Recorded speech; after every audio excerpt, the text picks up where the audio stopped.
டெல்லியில இருந்து வர்ற பணமே அக்கவுண்ட்ல வருது. இங்க மெட்ராஸ்ல இருந்து வர்ற பணம் அக்கவுண்ட்ல வராதாமா?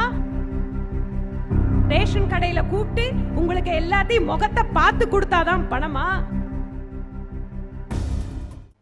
தமிழகத்தில் வாரிசு அரசியல், ஜனநாயகத்திற்கு விரோதமான அரசியல், அரசாங்கத்தினுடைய அத்தனை நடைமுறைகளிலேயும் எங்கும் நிறைந்தபடி இருக்கின்ற லஞ்சமும் ஊழலும், இவற்றை எல்லாம் மாற்ற வேண்டும். இங்கு ஒரு நல்ல நேர்மையானது ஒரு ஆட்சியை கொடுக்க வேண்டும் என்பதுதான் பாரதிய ஜனதா கட்சியினுடைய லட்சியம்.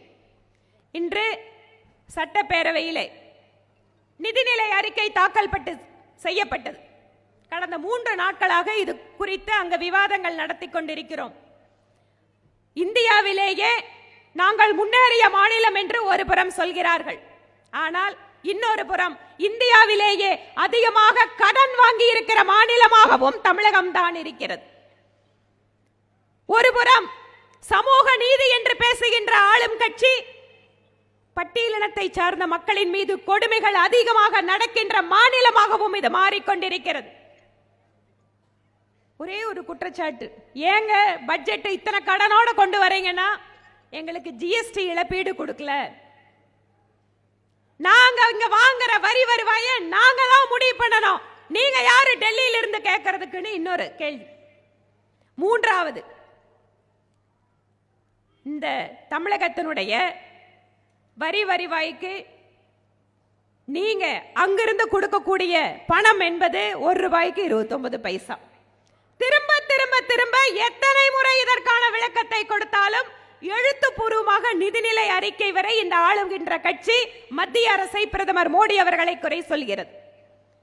நம்முடைய மத்திய நிதியமைச்சர் திருமதி நிர்மலா சீதாராமன் அவர்கள் அங்க இருக்கிறவங்களுக்கு ஆங்கிலத்தில் ஹிந்தியில பதில் சொல்லிதான் பழக்கம். ஆனா தமிழ்நாட்டு எம்பிக்களுக்கு அன்பு சகோதரி ஒவ்வொரு முறையும் தமிழிலே பதில் அளிக்கிறார். அவங்க பதில் சொல்லும் போதெல்லாம் எந்திரிச்சு வெளியில் ஓடிடுறாங்க. மிக தெளிவாக ஒரு வரி வருவாய் என்பது மாநிலத்திற்கு இத்தனை பங்கு, அதை கொடுத்து கொண்டிருக்கிறோம். மத்தியிலே கிடைக்கின்ற வரி வருவாயிலிருந்து இதுவரை இல்லாத அளவிற்கு 6 லட்சம் கோடிக்கு அதிகமாக தமிழகத்திற்கு நாங்கள் பல்வேறு திட்டங்கள் வாயிலாக கொடுத்திருக்கிறோம். இங்கிருந்து கிடைக்கின்ற வரியை விட அதிகமாக மத்திய அரசு தமிழகத்திற்கு கொடுத்து கொண்டிருக்கிறது.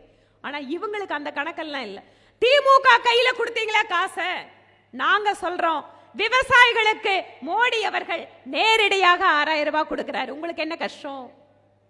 இங்க இருக்கக்கூடிய சுயஉதவி குழு பெண்களுக்கு ஒவ்வொரு குழுவிற்கும் 20 லட்சம் ரூபாய் வரை பிரதமர் மோடி அவர்கள் நேரடியாக பெண்களுக்கு கொடுக்கிறார். உங்களுக்கு என்ன கஷ்டம்? இங்க இருக்கக்கூடிய சிறு குறு தொழில் செய்கின்ற நிறுவனங்களுக்கெல்லாம் வங்கி கடன் வாயிலாக, அதுவும் கொரோனா காலத்தில் எந்த மாதிரி வங்கி கடன்? Automotive loan.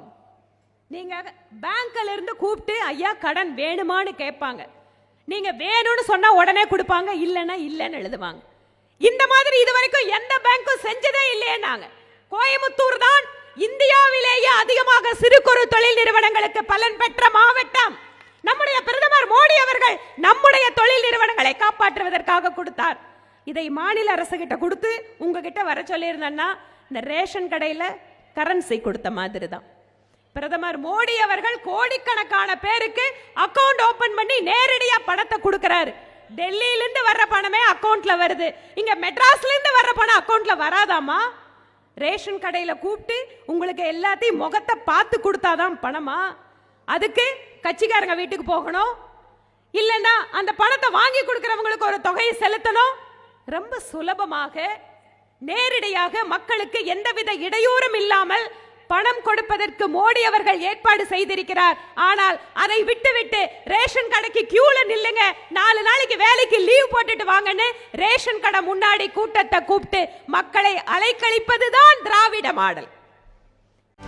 செய்திகளை உடனுக்குடனும் துல்லியமாகவும் தெரிந்து கொள்ள சப்ஸ்கிரைப் பண்ணுங்க.